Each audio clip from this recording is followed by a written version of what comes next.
વાલા વિદ્યાર્થીઓ 11 અને 12 સાયન્સની નીટની તૈયારી કરતા વિદ્યાર્થીઓ માટે આ ચેપ્ટરમાં ફક્ત ટેક્સ્ટ બુકનું નોલેજ પરથી તમને MCQ સોલ્વ નહીં થાય, એટલે થોડું આ ચેપ્ટર ડિટેલમાં શીખવું પડે. આ માટે આપણે સોલિડ સ્ટેટની અંદર કેટલાક કન્સેપ્ટ અહીંયા ક્લિયર કરીશું. ઘન અવસ્થા ચેપ્ટરના એક સંયોજન કે જે ધારો કે MPXQ ધારેલું અણુસૂત્ર લીધું છે, જેમાં X છે એ બધા બે તત્વો છે M અને X, એમાં M કેટલા અને X કેટલા ગોતવા છે. X બધા જ ક્યુબિક ક્લોઝ પેક એટલે હેક્સાગોનલ ક્લોઝ પેક રચના ધરાવે. તો આકૃતિમાં દર્શાવ્યા મુજબ આકૃતિ આપેલી છે, તો તેનું અણુસૂત્ર કયું થશે?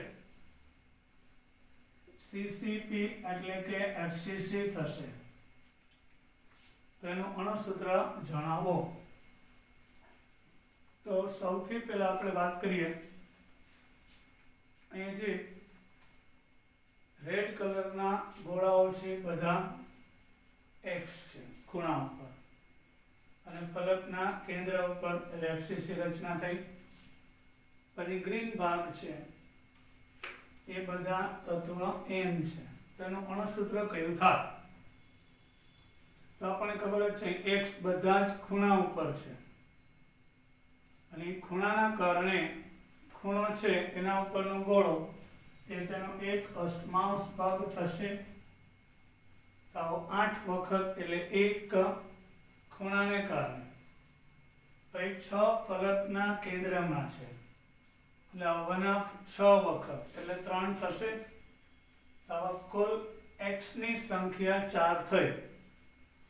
હવે y છે સમઘનના એક તો કેન્દ્રમાં છે, અહીંયા આગળ એક y આવેલો છે અને 12 ધાર ઉપર આવેલા છે આ ગ્રીન ભાગ, પણ એનો 1/4 ભાગ ગણાય. તો 12 વખત 1/4 એટલે કે 3 અને 3 ને 1 4 એટલે 4m અને 4x એટલે 4/4 એટલે એનું સૂત્ર થશે mx. આ પ્રશ્નમાં આકૃતિ બદલી નાખીએ તો જવાબ આપો. ખાસ ધ્યાન આપજો. અહીંયા ચોરસ બોક્સ છે, તત્વ M છે, રાઉન્ડ ગોળાઓ છે એ X છે. આઠે ખૂણા ઉપર ગોળાઓ દેખાય છે X, એટલે ખૂણાને કારણે 8 ગુણ્યા 1/8 એટલે 1 થશે. હવે 6 ફલક ઉપર ગોળાઓ છે જે 1/2 ગણાય છે, એટલે 6 ગુણ્યા 1/2 એટલે 3, એટલે કુલ છોકરાઓ X ની સંખ્યા 4 થશે. હવે અહીંયા Y છે એ કેન્દ્રમાં આવેલો છે, અને પાછો ધાર ઉપર બધી નહીં, 4 જ ધાર ઉપર આવેલો છે. કેન્દ્રનો એક આખે આખો Y, ધાર ઉપરનો 1/4 4 વખત 1 2 3 અને 4, બાકીની ધાર ઉપર નહીં, 4 જ ધાર ઉપર આપેલો છે Y, એટલે ટોટલ 2 થશે. એટલે M2 X4. તો એને લસા લઈએ, ચલો એને 2 વડે ભાંગીએ બે સાઈડ, તો 2 જાય અહીં 2 વધે એટલે M1 X2 એટલે એનું અણુસૂત્ર mx2 થશે. હવે મજા આવી બાબત એ છે, થોડોક અમુક વસ્તુ આપણી બુકમાં નથી અને છતાં પૂછાય છે. હવે આ ચેપ્ટરમાં તમે કહો હીરાની અંદર પ્રત્યેક એકમ કોષ દીઠ કાર્બનના પરમાણુની સંખ્યા પૂછાય તો કેટલા થશે? પહેલા મને જવાબ આપો. હીરો છે ડાયમંડ, એમાં એક કાર્બન બીજા 4 કાર્બન સાથે જોડાયેલો છે. આટલું ક્લિયર? હીરો સહસંયોજક ઘન પદાર્થ છે, એમાં રહેલો પ્રત્યેક કાર્બન બીજા 4 કાર્બન સાથે સહસંયોજક બંધથી જોડાય છે. આથી તે સમચતુષ્ફલક હશે. એટલે આ કાર્બન 4 કાર્બનની વચ્ચેના છિદ્રમાં છે, એટલે આ કાર્બન ચતુષ્ફલકીય છિદ્રમાં આવેલો છે. તો આપણે આવા કાર્બનને જ્યારે ગોઠવીએ એકમ કોષમાં, તો આ બધા રેડ ભાગ છે એ કાર્બન દર્શાવેલા છે. એટલે કાર્બન છે એ 8 ખૂણા ઉપર તો હશે અને 6 ફલકના કેન્દ્રમાં પણ હશે. પછી પ્રત્યેક 4 ગોળા દીઠ એટલે 1 2 3 અને 4 એની વચ્ચે જે છિદ્ર ઉદ્ભવે એમાં એક કાર્બન હોય છે અને આ છિદ્ર છે એ ચતુષ્ફલકીય હોય છે. તો એમાં એકાંતરે હોય એટલે આ ભાગમાં હશે, તેના પછીના ભાગમાં નહીં હોય. કારણ કે આ એકમ કોષમાં આપણે 8 સરખા ભાગ કરીએ તો એનો 8મો ભાગ આવો દેખાશે. અહીંયા 8 એક સરખા ભાગ કરીએ તો આટલો ટુકડો લો, તેમાં એકાંતરે આવા કાર્બન છે. ઈ 4 કાર્બનની વચ્ચેનું છિદ્ર એટલે ચતુષ્ફલકીય છિદ્ર અમે બતાવ્યું છે તે, એમાં એક કાર્બન આવેલો હોય. તો આના પછીનો જે ભાગ હશે ત્યાં નહીં હોય, નહીં તો કાર્બનના બંધ છે એ 5 4 કરતા વધી જાય. પછી આ સાઈડ હશે એટલે આમાં છે, અહીં નથી, અહીંયા હશે, અહીં નથી. પછી નીચે નહીં હોય, આ સાઈડ હશે, અહીં નથી, અને આગળ હશે. તો એકાંતરે 4 કાર્બન હોય છે. પેલા તો 8 ખૂણાના, પાછું એકવાર કહું, હીરાની રચના આવી છે, એમાં એક કાર્બન બીજા 4 કાર્બન સાથે સહસંયોજક બંધથી જોડાય છે. તો આ આપણે કાર્બન લઈએ તો 1 2 3 અને 4 થી ઘેરાઈ ગયો, અને 4 ગોળાની વચ્ચેનું છિદ્ર એટલે ચતુષ્ફલકીય છિદ્ર થશે. તો આવા એકાંતરે એટલે આ એક ભાગમાં એક હોય, તો જો મેં બાજુમાં ગ્રીન ભાગ નથી બતાવ્યો, એક જ બતાવ્યો. પછી આ બેની વચ્ચે એક જ આવ્યો, એટલે અહીંયા છે તો અહીં નથી, અહીંયા છે તો આ ભાગમાં નથી, એટલે નીચે અહીંયા છે એટલે અહીંયા નથી, એટલે નીચે નહીં હોય, આગળના ભાગમાં હશે. આની નીચે નહીં હોય, એના પાછળના ભાગમાં હશે 1 2 3 અને 4, એટલે 4 કાર્બન આખે આખા ચતુષ્ફલકીય છિદ્રના ગણાય.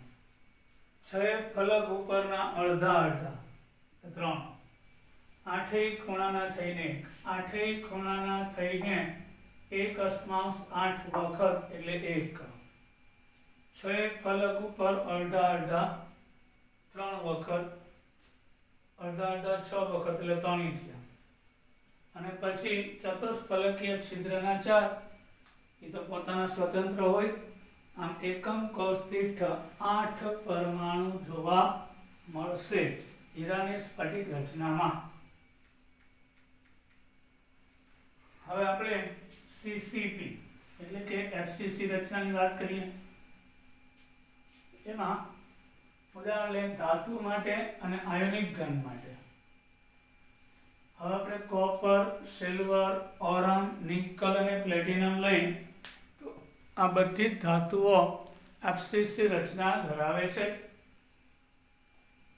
જ્યારે આયોનિક ઘન જેવા કે NaCl, lithium chloride, potassium bromide, હવે ધાતુ હોય એટલે આ બધા એક સરખા જ ગોળા હોય. જોઈ શકો છો, આ બધા એક સરખા ગોળા બતાવ્યા, બધા કોપરના પરમાણુ મૂક્યા 8 ખૂણા ઉપર અને 6 ફલકના કેન્દ્રમાં, એટલે પૂરું થઈ ગયું.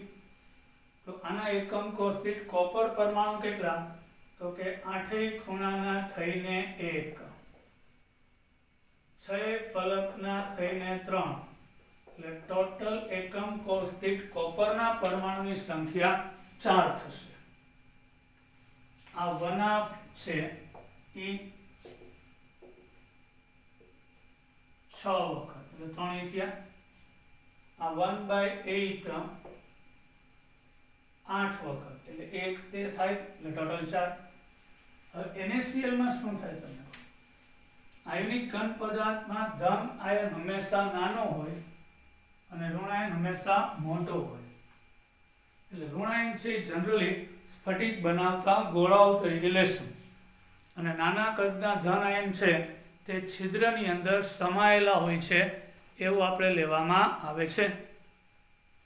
તો sodium chloride, lithium chloride, potassium bromide, rubidium bromide, silver chloride, AgBr, FeO, calcium oxide આ બધાની અંદર FCC રચના જોવા મળે છે. તો શું થશે? તો આની અંદર જે ગોળાઓ છે એ ખૂણા ઉપર હોય ને શેલમાં બધા ક્લોરાઇડ ઘનના એટલે ક્લોરાઇડની રચના FCC છે એટલે આઠેય ખૂણા ઉપર ગોળા આવે અને છ ફલકના કેન્દ્ર ઉપર ગોળા આવે એટલે રચના FCC કહેવાય. આઠેય ખૂણા ઉપર અને છ ફલકના કેન્દ્ર ઉપર એટલે રચનાને FCC રચના કહેશું. અને સોડિયમ છે બધા અષ્ટફલકીય છિદ્રમાં છે એટલે ધાર ઉપર હોય વચ્ચે અષ્ટફલક છિદ્ર, સમઘનનું કેન્દ્ર અષ્ટફલક છિદ્ર.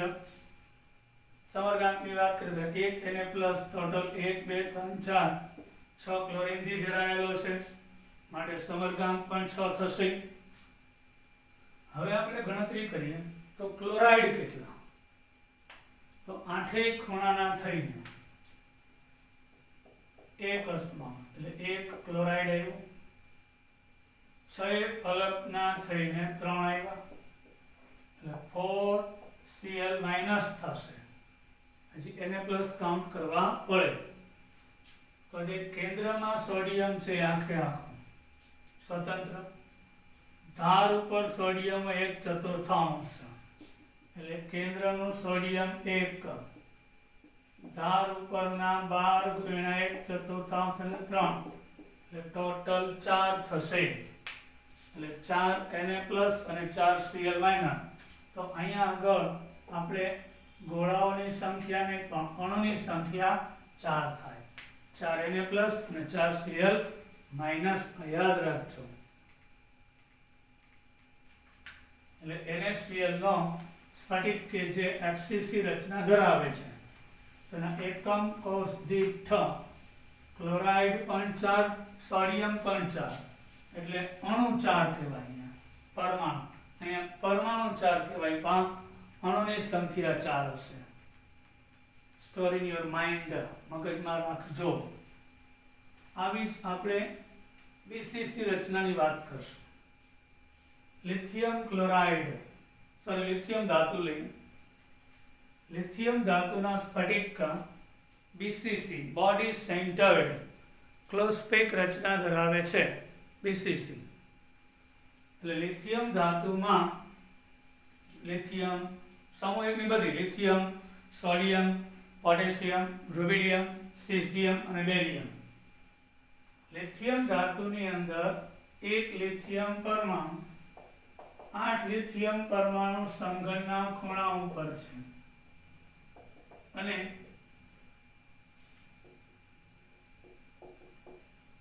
એક લિથિયમ સમઘનના કેન્દ્રમાં આવેલો છે.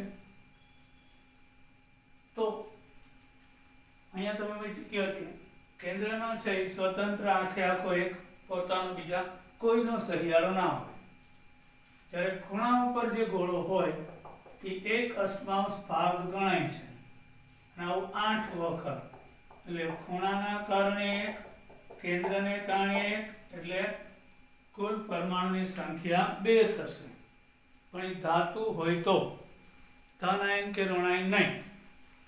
ધાતુ ઘન જેવા કે lithium, sodium, potassium, rubidium, caesium, barium આ બધાની અંદર વિશિષ્ટ રચના હોય તો કેન્દ્રનો એક ગોળો, આઠેય ખૂણાના થઈને 1 એટલે ટોટલ 2 એટલે Z એટલે એકમ કોષ દીઠ પરમાણુની સંખ્યા.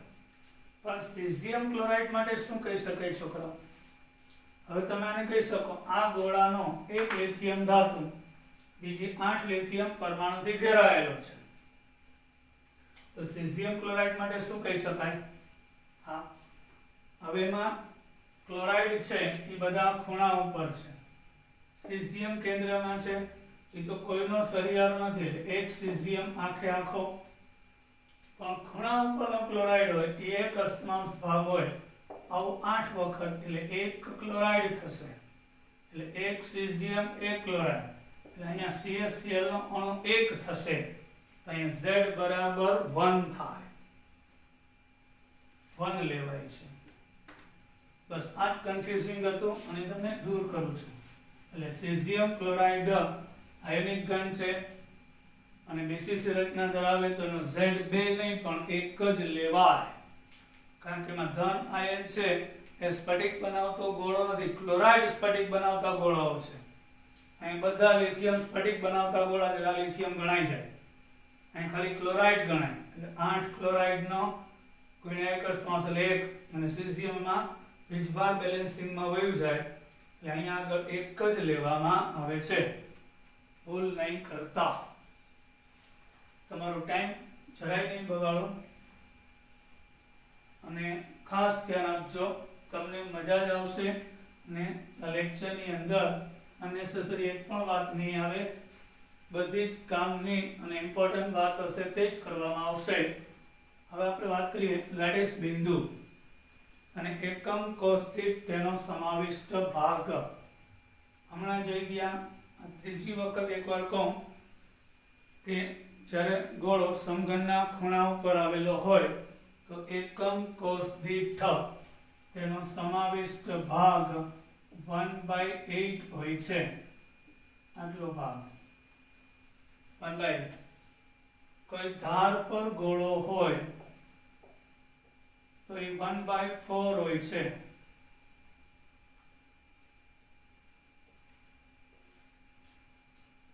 ફલકના કેન્દ્ર પર કોઈ ગોળો હોય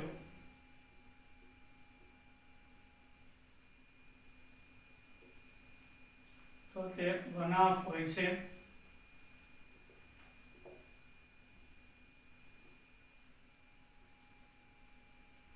અને સમઘનના કેન્દ્રની અંદર કોઈ ગોળો હોય તો એ પોતાનો સ્વતંત્ર એક ગણાય છે. હવે આપણે કેટલીક ધાતુઓ લઈએ અને તેનું બંધારણ. આપણી બુકમાં ફક્ત 4 જ ધાતુ વિશે લખેલું છે, કોપર અને સિલ્વર બુકમાં છે FCC, ઝિંક અને મેગ્નેશિયમ HCP, આ 4 જ ઉદાહરણની બુકમાં છે. વધારાનું મેગ્નેશિયમ, ઝિંક, મોલિબ્લેડિનમ, વેનેડિયમ, કેડમિયમ, આ બધાની રચના હેક્સાગોનલ ક્લોસ્પેક છે. કોપર, સિલ્વર, ઓરમ, નિકલ, પ્લેટિનમની CCP એટલે FCC છે. જ્યારે lithium, sodium, potassium, rubidium, caesium, barium આ બધા BCC રચના ધરાવે છે. હવે આપણે એક દાખલો લઈએ છોકરાઓ. એક સ્ફટિક કે જે 2 તત્વો X અને Y થી બનેલો છે. ધારો કે તત્વો X એ FCC રચના ધરાવે. જ્યારે હું તત્વો FCC રચના ધરાવે શબ્દ બોલું કે રકમમાં આવે એનો મતલબ એ થાય કે એ ખૂણા ઉપર અને ફલકના કેન્દ્ર ઉપર છે. X છે FCC છે, એનો મતલબ X ફરજિયાત ખૂણા ઉપર અને ફલકના કેન્દ્ર ઉપર હોય. Y બધા અષ્ટફલકીય છિદ્રમાં છે, તો અષ્ટફલકીય છિદ્ર એટલે કેન્દ્રમાં હોય અને ધાર ઉપર હોય, ધારની મધ્યમાં. આ યાદ રાખજો. તો એમાંથી ખૂણા ઉપરના 3 ગેરહાજર હોય તો, એટલે કે ગેરહાજર છે તો આમાંથી બનતા સંયોજનનું સૂત્ર કયું થશે? હવે ખૂણા ઉપર તમે જોઈએ તો 3 મિસિંગ છે, 1 2 અને 3, એટલે 1 2 3 4 5, 5 ખૂણા ઉપર X હાજર છે, એટલે 8 માંથી 3 ગેરહાજર, એટલે 5 ખૂણા ઉપર ગોળા હાજર છે. એ પાંચેયનો 1 અષ્ટમાંશ ભાગ એટલે 5/8 થાય. પછીના X છે એ ફલકના કેન્દ્ર ઉપર છે, તો ફલકના કેન્દ્ર ઉપરનો ગોળો એટલે 1/2 ગણાય છે, એટલે 1/2 6 વખત એટલે 3 થશે, તો 5 અષ્ટમાંશ વત્તા 3 એટલે 29/8 થાય. હવે Y છે એક તો સમઘનના કેન્દ્રમાં છે, અષ્ટફલકીય છિદ્ર કીધું એટલે Y હોય જ, આ 6 ગોળાની વચ્ચે ઉદ્ભવતું છિદ્ર અષ્ટફલકીય અને બીજું ધાર ઉપર હોય તો કેન્દ્રનું છિદ્ર આખે આખું પોતાનું એટલે એક વાય આખો, ધાર ઉપર વાય હોય એ 1/4 ભાગ થાય એટલે 3 થશે એટલે y ની સંખ્યા 4 થઈ એટલે x છે 29/8 છે અને y છે એ 4 છે. હવે એની બે બાજુ તમે 8 વડે ગુણી નાખો એટલે ઉડી જાય, લસાવી દો. 29x અને 32y થશે એટલે x 29 y 32 થશે. હવે હજી એક દાખલો, એક ઘનમાં ઓક્સાઇડ આયનો CCP રચના ધરાવે છે એટલે કે FCC જ એનું બીજું નામ છે ક્યુબિક ફ્લોસ્ફેટ. A+3 ion oxide ion CCP એટલે FCC એટલે મગજમાં છપાઈ ગયું કે ઓક્સાઇડ બધા સંગનના ખૂણાઓ પર અને છય ફલકના કેન્દ્ર ઉપર છે. A+3 આયન ચતુષ્ફલકીય છિદ્રનો એક 1/6 ભાગ રોકે છે અને B+3A અષ્ટફલકીય છિદ્રનો 1/3 ભાગ રોકે છે. તો એનું અણુસૂત્ર કયું હશે તે જણાવો. તો આપણે અહીં વાત કરીએ AbO3, Ab2O3, A2BO3 કે AbO2. ધારો કે સ્ફટિકના ગોળાઓની સંખ્યા, જેમણે કીધું તે સ્ફટિક બનાવતા ઓક્સાઇડ છે એની સંખ્યા ધારીએ n છે. તો આ આપણે ઘણીવાર શીખી ગયા. તો જેટલા ગોળા હોય એટલું જ અષ્ટફલકીય છિદ્ર એટલે બે સમાન થશે. ચતુષ્ફલકીય છિદ્ર 2n થશે. હવે ધ્યાન આપજો, થોડીક શાંતિ રાખો, ખબર છે એનો 1/6 ભાગ લેવાનો છે. હવે આપણે વાત કરીએ તો A+3 આયન છે એ ક્યાં આવેલો છે? ચતુષ્ફલકીય છિદ્રમાં. એનો 1/6 ભાગ એટલે 2n ગુણ્યા 1/6 એટલે n/3 થાય. B+3 આયન છે બધા ક્યાં આવેલા છે? અષ્ટફલકીય છિદ્ર પણ એનો 1/3 ભાગ જ રોકાય છે એટલે n ગુણ્યા 1/3 એટલે n/3. તો A+3, B+3 અને O-2 નું પ્રમાણ n/3 n/3 અને n થાય. એમાંથી n કટ કરી નાખો તો 1/3 1/3 1. આ બધાને 3 વડે ગુણી નાખો એટલે લસા 3 લઈ લ્યો એટલે 1:1:3 થાય એટલે અણુસૂત્ર AbO3 થશે.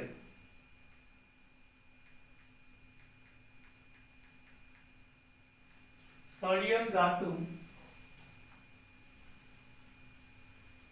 ઘન સ્ફટિકના ધારો કે ખૂણા ઉપર છે.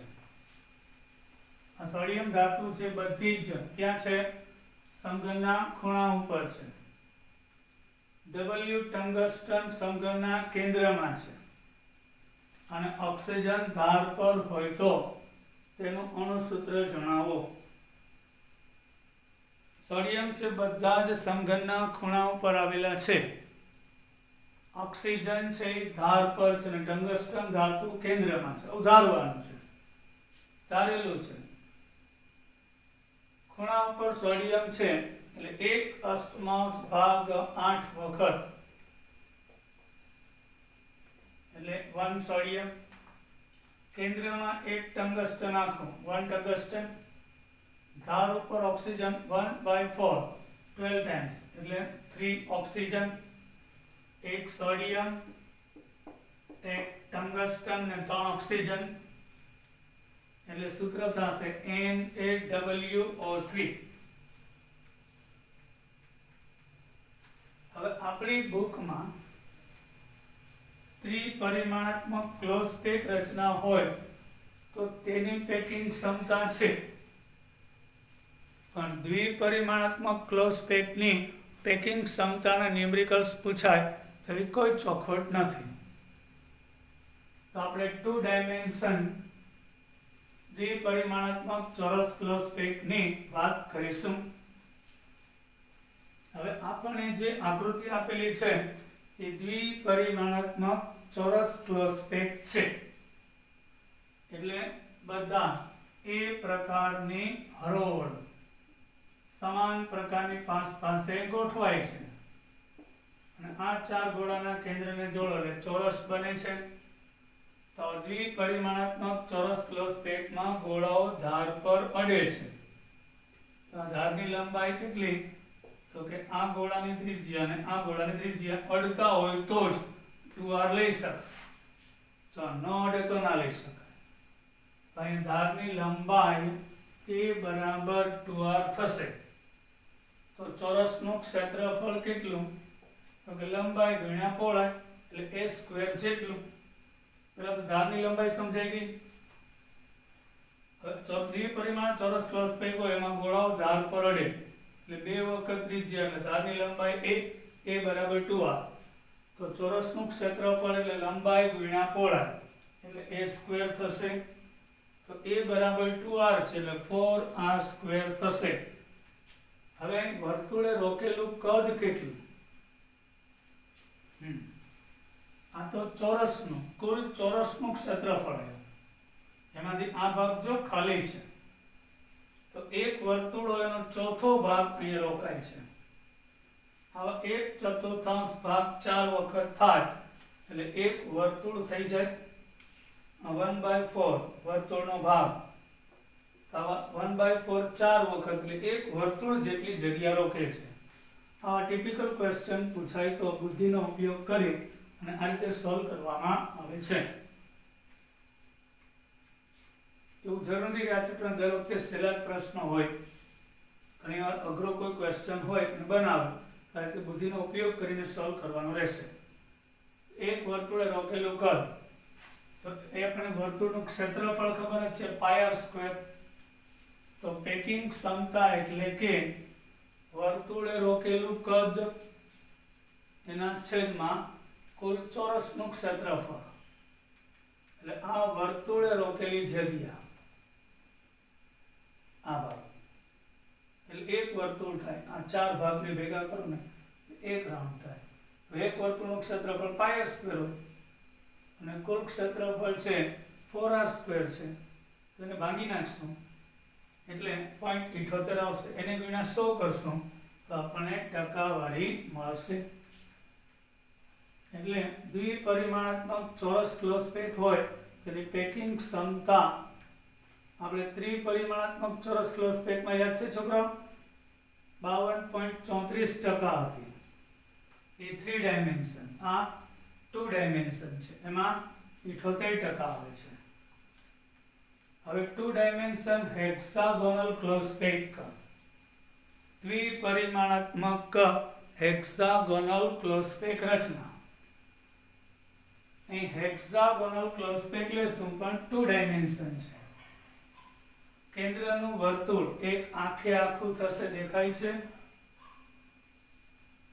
એ આખું વર્તુળ જેટલી જગ્યા રહી. આ હેક્સાગોન છે એનું ક્ષેત્રફળ મેળવ્યું. પેલા એની અંદર વર્તુળ કેટલા? તો કે કેન્દ્રનું આખે આખું એક.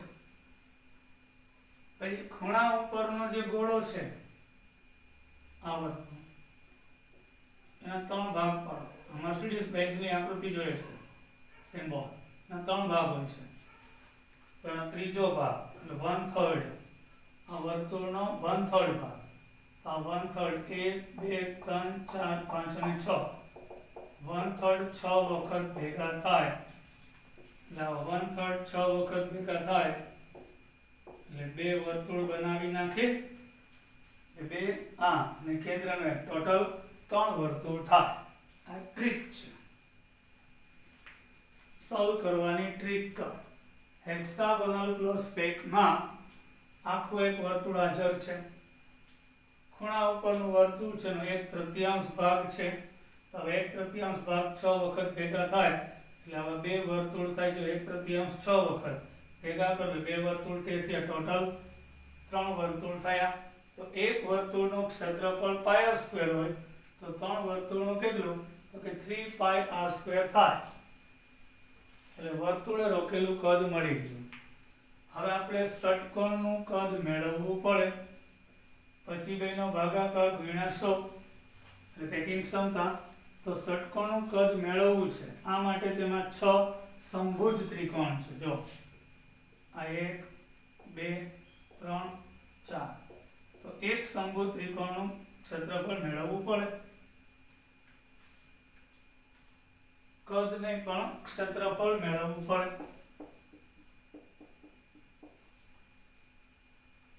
તો સ્લીપ ઓફ પેઇન છે. ત્રિકોણનું ક્ષેત્રફળ બરાબર 1/2 ગુણ્યા પાયો ગુણ્યા વેધ. હવે અહીંયા જે જોઈ ગયા આ ગોળા ટચ કરે છે એટલે આ ત્રિકોણનો પાયો થાય, આ એનો વેધ થાય. તો જે પાયો છે એની ત્રિજ્યા એટલે એનું ડિસ્ટન્સ એટલે 2r થશે. હવે આ કર્ણ લઈને A B C અને D, એમાં આ કર્ણ છે તો BC નો વર્ગ એટલે AD નો સ્ક્વેર પ્લસ BD નો સ્ક્વેર. અહીંયા આપણે A લઈએ તો અહીંયા A B અને D એટલે AD નો સ્ક્વેર પ્લસ BD નો સ્ક્વેર બરાબર AB સ્ક્વેર થશે.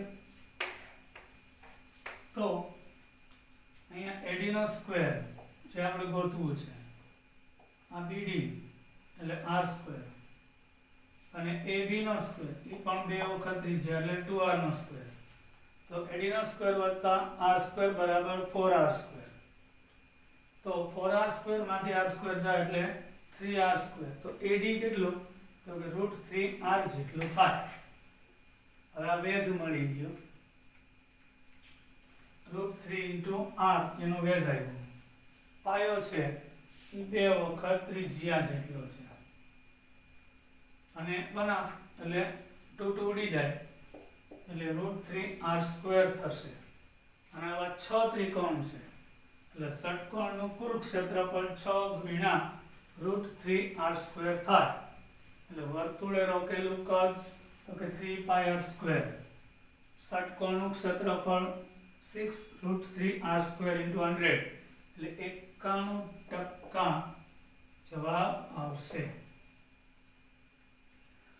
આપણે હેક્સાગોનલ ક્લોઝ પેક ભણી ગયા. ત્રિપરિમાણ હોય તેમાં મેક્સિમમ 78%, 76% આવતું હતું, અહીંયા 91% આવે છે. મતલબ કે ગોળાઓ વધારે નજીક હશે 2 ડાયમેન્શનમાં દેખીતી રીતે.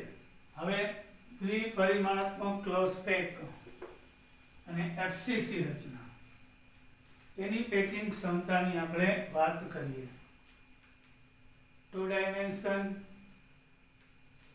આપણે જોયા. હવે આપણે અહીંયા આ ષટકોણીય ક્લોઝ પેક જોયું. હવે દ્વિપરિમાણાત્મક FCC ફલક કેન્દ્રિત રચનાની આપણે વાત કરીશું. દ્વિપરિમાણાત્મક ક્લોઝ પેકની પેકિંગ ક્ષમતા FCC એટલે શું? આપણને ખબર જ છે, 8 ખૂણા ઉપર ગોળો હોય અને સમઘનના ફલકના કેન્દ્ર ઉપર એક ગોળો હોય તો એને FCC રચના કહેવાય છે. હવે આને સામેથી તમે જુઓ તો 8 ખૂણા ઉપર એક ગોળો આપેલો છે અને ફલકના કેન્દ્રમાં એક ગોળો છે. ફલકના કેન્દ્ર ઉપરનો ગોળો એ આ 4 ખૂણાના ગોળાને સ્પર્શે, પણ ખૂણાના ગોળા એકબીજાને સ્પર્શે નહીં એટલે ધારની લંબાઈ ડાયરેક્ટ 2r નહીં થઈ શકે. FCC માં મેં તમને ભણાવ્યું હતું ત્રિપરિમાણાત્મક ક્લોઝ પેકિંગની અંદર સેમ એ જ રીતે જ્યારે રચના FCC હોય તો એ ગોળાઓ ધાર પર અડતા નથી. એટલે ત્રિકોણ ABC લેશું, એમાં ખૂણો B 90 ડિગ્રી છે. આ ત્રિકોણ ABC માં ખૂણો B 90 નો છે. હવે AC નો વર્ગ બરાબર AB નો સ્ક્વેર વત્તા BC નો સ્ક્વેર. તો AC એટલે 4 વખત ત્રિજ્યા થાય એટલે 4r² = a² + a². આ બે બાજુ કર્ણનો વર્ગ બરાબર બે બાજુના વર્ગનો સરવાળો. તો એ મુજબ 2a² બરાબર 2a² બરાબર 16r² થાય તો a² કેટલું 8r² થાય તો a કેટલું ધારની લંબાઈ 8 નો રૂટ લઈએ એટલે 4 ગુણ્યા 2 4 નો રૂટ 2 આ 2√2 r થાય આ ધારની લંબાઈ આપણે તો ચોરસનું ક્ષેત્રફળ જોઈતી મળી ગયું આ ચોરસનું ટોટલ ક્ષેત્રફળ મળી ગયું 8r². હવે ચોરસમાં વર્તુળે રોકેલું કદ કેટલું તો કે એક તો કેન્દ્રનું વર્તુળ આખે આખું એક અને કેન્દ્રનું વર્તુળ હતું આખે આખું એક અને આવા 1/4 વર્તુળ 4 વખત એટલે ચારેય ખૂણાનું થઈને એક વર્તુળ કેન્દ્રનું એટલે ટોટલ વર્તુળ 2 વર્તુળ જેટલી જગ્યા રોકે આ 1/4 4 વખત કરો એટલે એક વર્તુળ થઈ જાય કે નહીં આ તો પાડો એટલે 1/4 4 ટાઈમ્સ 11 અને કેન્દ્રનું એટલે ટોટલ 2 વર્તુળ થાય તો એ મુજબ આપણે જોઈએ તો 2 વર્તુળનું ક્ષેત્રફળ એક વર્તુળનું ક્ષેત્રફળ પાય એટલે 2 નું 2πr² થાય તો પેકિંગ ક્ષમતા એટલે વર્તુળે રોકેલું કદ એને ગુણ્યા 100 છેદમાં કુલ ક્ષેત્રફળ r² જાય એટલે π/4 * 100 એટલે 3.14 ગુણ્યા 100/4 એટલે 78.5% થશે. હવે પરમાણુય ત્રિજ્યા પાછું એક વખત ધાતુ પરમાણુ માટે અને આયોનિક ઘન માટે સંબંધો જુદા જુદા છે. જો તમને ધાતુ ઘન પદાર્થ કીધું હોય તો સાદા ઘન માટે આ સંબંધ આવશે r બરાબર a/2 થશે. સાદો ઘન એમાં ગોળા ધાર ઉપર અડે એટલે ધારની લંબાઈ કેટલી તો કે 2 વખત ત્રિજ્યા જેટલી તો કે ત્રિજ્યા કેટલી તો કે a/2 જેટલી. હવે FCC હોય તેમાં ગોળાઓ ધાર ઉપર અડતા નથી હમણાં જોઈ ગયા એટલે અહીં કર્ણની મદદથી મેળવવું પડે a² બરાબર b² તો એ મુજબ a બરાબર 2√2r સાબિત થયું તો r બરાબર a/2√2 થાય. PCC હોય તેમાં a બરાબર 4r√3 હોય તો r બરાબર a√3/4 પણ આ ત્રણેય સૂત્ર ધાતુને લાગુ પડે પણ આયોનિક ઘન પદાર્થ હોય તો નહીં તો અહીંયા બદલી જાય. હવે આયોનિક ઘન પદાર્થની વાત કરીએ NaCl ની તેમાં ક્લોરાઇડ બધાય ખૂણા ઉપર હોય કેન્દ્રમાં ક્લોરાઇડ વચ્ચે Na+ હોય છે તો અહીંયા આગળ તમારા ઘટક કણો ધન આયન અને ઋણ આયન છે. સ્ફટિક બનાવતા ગોળાઓ ભલે ઋણ આયન છે વચ્ચે ધન આયન હોય છિદ્રની અંદર અષ્ટફલકીય છિદ્ર છે તો અહીંયા ટોટલ ધારની લંબાઈ 2 વખત ધન આયનની ત્રિજ્યા અને 2 વખત ઋણ આયનની ત્રિજ્યા જેટલું થાય. C એટલે કેટાયન ધન આયન એટલે એનાયન ઋણ આયન તો ધન આયન વત્તા ઋણ આયનની ત્રિજ્યા. હવે એમાંથી 2 સામાન્ય ગાળો અને સામે લઈ જાઓ તો r+ વત્તા r- એટલે a/2 થશે. FCC માટે આ સૂત્ર છે a/2√2 જ્યારે FCC માં આયોનિક ઘન હોય તો આ સૂત્ર થશે. પછી BCC રચના હોય તો ધાતુ માટે આ સૂત્ર છે પણ BCC માં Rc+Ra તો એમાં અંતઃકેન્દ્રિત ઘન હોય એટલે કે આપણે સીઝિયમ ક્લોરાઇડનું ઉદાહરણ જોઈ ગયા વચ્ચે સીઝિયમ હોય ખૂણા ઉપર ક્લોરાઇડ હોય આની વાત કરીએ તો એ મુજબ ધન આયનની ત્રિજ્યા વત્તા ઋણ આયન એટલે આ જે ભાગ છે 2 વખત ધન આયન અને 2 વખત ઋણ આયનની ત્રિજ્યા બરાબર √3a હોય છે. આ બે વખત ધન આયની ત્રિજ્યા અને બે વખત ઋણ આયની ત્રિજ્યા. આ ભાગ આ ત્રિકોણની વાત કરીએ છીએ. તો આ લે તો આ b છે, આ a છે. તો પહેલા તો આ a તો a² + a² બરાબર b² આપણે આગળ જોઈ ગયા હતા. તો b² બરાબર 2a² થાય. તો આના માટે વાત કરીએ તો a² + b² બરાબર c². તો b² બરાબર 2a² એટલે a² + 2a² બરાબર c² એટલે c² છે 3a² થાય. હવે c એટલે આ થયું. બે વખત ધન આયની ત્રિજ્યા અને બે વખત ઋણ આયની ત્રિજ્યા. વર્ગમૂળ લઈ લે તો √3a થાય. બે સામાન્ય કાઢી લ્યો એટલે r પ્લસ વત્તા r માઇનસ બરાબર √3a/2 થશે. એટલે r પ્લસ વત્તા r માઇનસ સાબિત થયું. એટલે આની સાબિતી નહીં પૂછાય પણ સૂત્ર યાદ રાખી લેજો કે ધન આયનિક ઘન હોય તો ધન ને ઋણ આયન બેયની ત્રિજ્યા ધ્યાનમાં લેવી પડે. ધાતુ હોય તો બધા એક સરખા જ ગોળા હોય, એક સરખી ત્રિજ્યા વાળા, ત્યારે આ સૂત્ર આવે. આયનિક ઘન માટે આ સૂત્ર આવશે. સાબિતીની જરૂર નથી પણ સૂત્ર યાદ રાખો. હવે તમને સાબિતી આપેલી છે ને,